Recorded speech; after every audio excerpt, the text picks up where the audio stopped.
Then the sheep is completely out of control and it can't get away.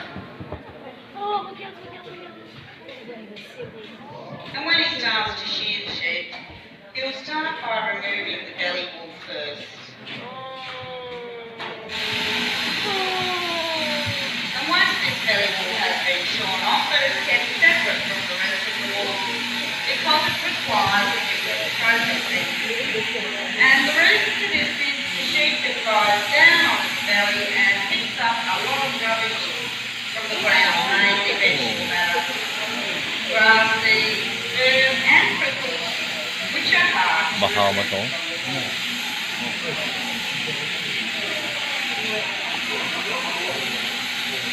Gama kaya. And in a commercial shearing shed, there will be more than one shearer, usually 4 or 5 working together. And we call this a team of shearers.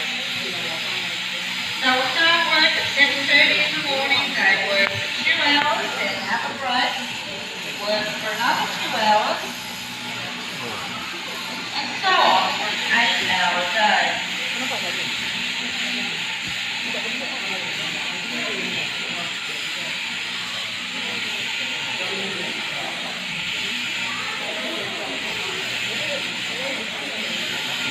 I'm on to the head now.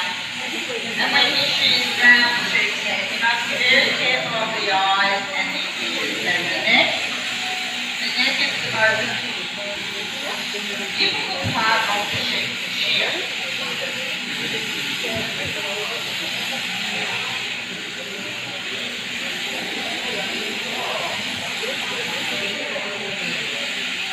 And as you'll see the hand bend, it goes underneath the wool. And he has to feel for the skin so he can open out to see where he is going. And in Australia we shear mainly merino sheep, that is the breed of the sheep. And the merinos are very wrinkly with a lot of loose skin all over their body, mainly around the head. You might like to think of shearing won't have any haircut. It doesn't hurt when you have a haircut. It's tidy for a while, but your hair is soon grows back and you need to cut it again. Well, it is the same for the sheep, except we only shear them once a year.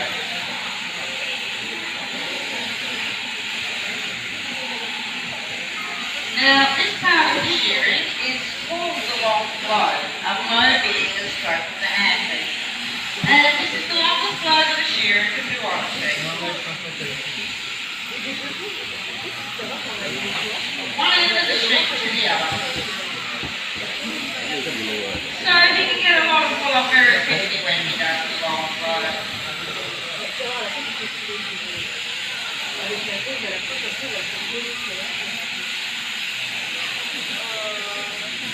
And a typical sheep farm in Australia will have around 5,000 sheep. And the shearers, they travel in their teams from one sheep farm to another. And once they arrive at a farm, they will stay there till all the sheep have been shorn and then they'll move on to the Luka baru ya. Tapi ada. Belum pernah.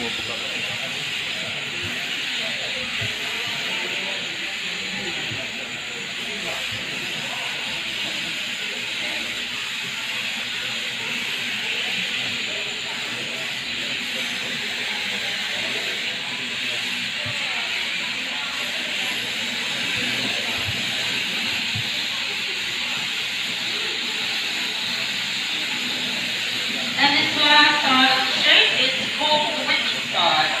And it's called the whipping side because it is the fastest side to shear. Having already shorn off most of the wool, all he needs to do is whip down this last side so he can finish off this sheep and get out another one. And the shearer, he will be paid around $3 for every sheep he shears. Now, this might not sound like very much, but because he can shear between 150 to 200 sheep in one day, he is earning quite a bit of money.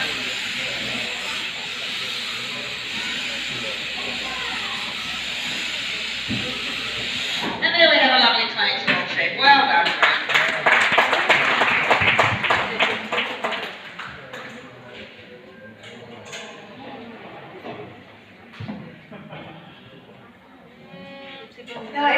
sheep, there is a natural grease called lanolin. You've probably all heard of it. A lot of skincare products and ladies' cosmetics are made from lanolin. It's very good for your skin. It's also very good for the sheep itself.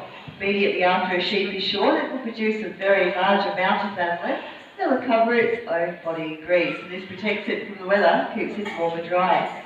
So we can put the sheep outside immediately after shearing at any time of the year, even in the winter time, and they don't suffer at all. Now when I rub the body of the sheep on the freshly cut wool, you'll be able to see the lanolin shining on my hands. Very greasy, I can certainly feel it. So after the show, when the sheep is back in the catching pen, you might like to go over there and give the sheep a rub, just like I did. Rub it a long time, and then rub it all over your face, and you'll have lovely soft skin. You'll smell terrible, you'll smell really bad, but your skin will be very good.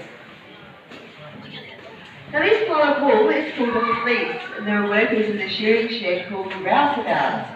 One of them will pick up the fleece of wool and throw it out onto a wool table. Greg's going to demonstrate this for you by throwing it out onto the floor so you can see it better.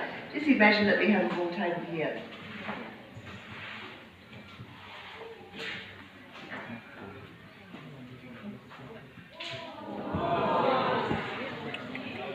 And as you can see, the technique of shearing gets all the wool off in one piece. It's all joined together just like a big rug. And that's very important because when the rouseabout throws out the fleece, all of the short wool from the legs and the dirty, greasy wool from under the legs comes to the edges of the fleece. So we can skirt around the fleece now and remove this wool. This process is called skirting the fleece. So we start on the back leg, just work our way along the edge of the fleece, just removing all that dirty, greasy wool. Up to the front leg, and some of the very short wool from around the neck. And the reason we do this is to improve the value of the fleece, because these pieces we've just removed are far less valuable than the main fleece wool, and these pieces are called pieces. Now Australia produces some of the best quality and finest wool in the world. This beautiful fleece wool will be made into very high quality clothing. Things such as men's suits, ladies' jackets, evening dresses, all very expensive.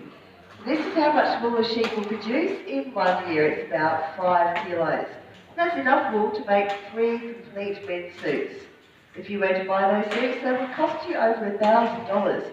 So the value of this fleece is about $40. That's how much a farmer gets for a fleece of wool. The rouseabout will pick up the fleece now and put it into a wool press. This little box here is the wool press, and we'll put 40 to 50 fleeces in here, press them down very